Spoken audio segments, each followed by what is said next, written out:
नमस्कार। भारत की सड़कें दुनिया की सबसे खतरनाक सड़कों में गिनी जाती हैं। हर साल लाखों एक्सीडेंट होते हैं और हजारों लोग अपनी जान गंवा देते हैं। तो आज हम 2024 के ताज़ा आंकड़ों में गहराई से उतरेंगे, ये समझने के लिए कि आखिर ये संकट क्यों बना हुआ है और इसे ठीक करने के लिए क्या किया जा सकता है। लेकिन इससे पहले कि हम इन आंकड़ों में उतरें, यूपीएससी की तैयारी करने वालों के लिए एक सवाल। 2024 में भारत के किस राज्य में एक्सीडेंट की गंभीरता यानी प्रति एक्सीडेंट होने वाली मौतें सबसे कम थीं? आपके ऑप्शन हैं ए उत्तर प्रदेश, बी गुजरात, सी केरल या डी हरियाणा। अपना जवाब नीचे कमेंट्स में जरूर बताइएगा। सही जवाब आपको आगे इसी विश्लेषण में मिल जाएगा। तो आज हम क्या क्या देखने वाले हैं? सबसे पहले हम भारत की सड़कों के ओवरऑल हाल पर एक नजर डालेंगे। फिर सबसे खराब और सबसे अच्छा प्रदर्शन करने वाले राज्यों की तुलना करेंगे।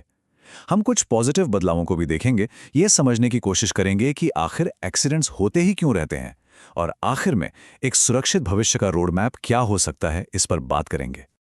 तो चलिए शुरू करते हैं और सबसे पहले देखते हैं कि ये समस्या आखिर कितनी बड़ी है।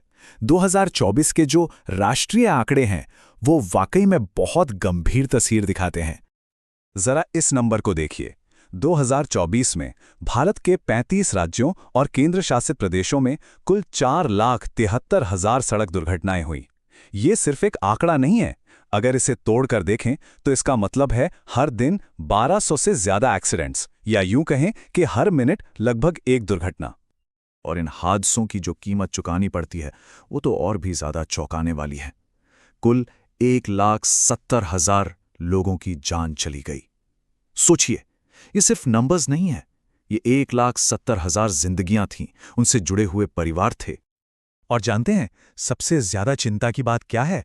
वो ये है कि ये ट्रेंड ऊपर की तरफ जा रहा है। हाँ, ये सच है कि पैंडेमिक के दौरान 2020-21 में लॉकडाउन की वजह से एक्सीडेंट्स और मौतें दोनों कम हुई थीं, एक राहत थी। लेकिन 2022 के बाद से ये आंकड़े लगातार साल दर साल बढ़ रहे हैं। मतलब हालात सुधरने के बजाय बिगड़ते जा रहे हैं। तो ये तो थी पूरे देश की कहानी। अब जरा राज्यों के अंदर झांककर देखते हैं, क्योंकि यहां जो तस्वीर दिखती है उसमें जमीन आसमान का फर्क है। लगभग हर 2 दुर्घटनाओं में एक मौत। जरा इस बात पर गौर कीजिए, ये कितना डरावना है ना? ये एक ऐसे राज्य की हकीकत बताता है जहां कोई भी एक्सीडेंट जानलेवा साबित हो सकता है।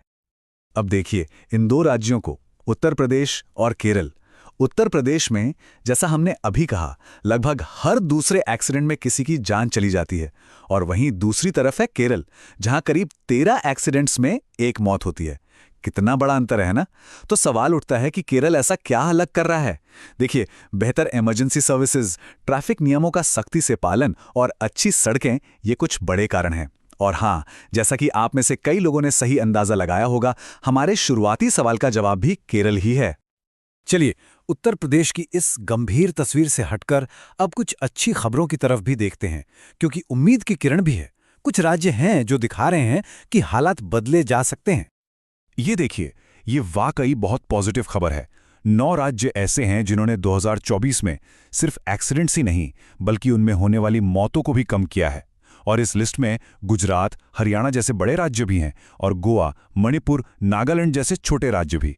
ये साबित करता है कि अगर इच्छा शक्ति हो तो साइज या रिसोर्स मायने नहीं रखते, सुधार संभव है। और नागालैंड की कहानी तो बस कमाल है। आप सोच सकते हैं, सिर्फ 1 साल के अंदर एक्सीडेंट्स की संख्या आधे से भी ज्यादा कम हो गई, 303 से सीधे 129 पर। यह एक जबरदस्त कामयाबी है और एक बेहतरीन उदाहरण कि जब कोई राज्य सड़क सुरक्षा को अपनी प्राथमिकता बना लेता है तो नतीजे कैसे दिखते हैं। तो हमने देखा कि नागालैंड जैसे राज्य कितना अच्छा काम कर रहे हैं। तो फिर सवाल वही है कि अगर कुछ राज्यों में सुधार हो सकता है, तो नेशनल लेवल पर ये आंकड़े इतने ज्यादा क्यों हैं? आखिर वो कौन सी सिस्टमैटिक कमियां हैं, कौन सी जड़ें हैं इस समस्या की? चलिए समझते हैं। देखिए, ये कोई एक वजह से नहीं होता। इसके कई कारण हैं जो एक साथ मिलकर हमारी सड़कों को खतरनाक बनाते हैं। ओवर स्पीडिंग तो है ही, साथ में नियमों को लागू करने में ढील, खराब सड़कें, ड्राइवरों की थकान या फोन पर ध्यान होना, और सबसे दुखद, एक्सीडेंट के बाद सही समय पर मदद का न मिलना। ये सब मिलकर एक जानलेवा कॉकटेल बना देते हैं। और ऐसा नहीं है कि हमारे पास समाधान नहीं है। 2019 में मोटर व्हीकल एक्ट में बदलाव करके कड़े नियम और जुर्माने लाए गए थे। लेकिन दिक्कत यह है कि कानून तो बन गया, पर उससे लागू करने का तरीका हर राज्य में अलग-अलग है, एक जैसा नहीं है। कानून बनाना एक बात है और उसे जमीन पर उतारना वो असली चुनौती है। तो अब हम आते हैं अपने सबसे जरूरी हिस्से पर। आखिर रास्ता क्या है? एक सुरक्षित भविष्य के लिए हम क्या कर सकते हैं? डेटा हमें क्या बताता है? देखिए, सड़क सुरक्षा को लेकर कोशिशें नई नहीं हैं।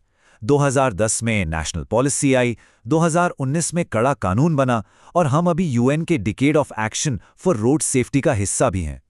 और आज के दौर में IRAD यानी इंटीग्रेटेड रोड एक्सीडेंट डेटाबेस एक बहुत बड़ा कदम है।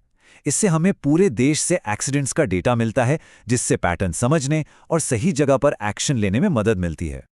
तो आगे का रास्ता कैसा दिखता है? एक्सपर्ट्स एक 5 पॉइंट प्लान की बात करते हैं। पहला, डेटा का इस्तेमाल करके उन ब्लैक स्पॉट्स को पहचानना जहां ज्यादा एक्सीडेंट होते हैं। दूसरा, सड़कों की इंजीनियरिंग और मेंटेनेंस को सुधारना। तीसरा, लोगों के बर्ताव में बदलाव लाने के लिए जागरूकता अभियान, जैसे सीट बेल्ट और हेलमेट के लिए। चौथा, टेक्नोलॉजी का इस्तेमाल करके नियम सख्ती से लागू करना, जैसे स्पीड कैमरे। और पांचवां, एक्सीडेंट के बाद गोल्डन आवर में बेहतर मेडिकल केयर सुनिश्चित करना।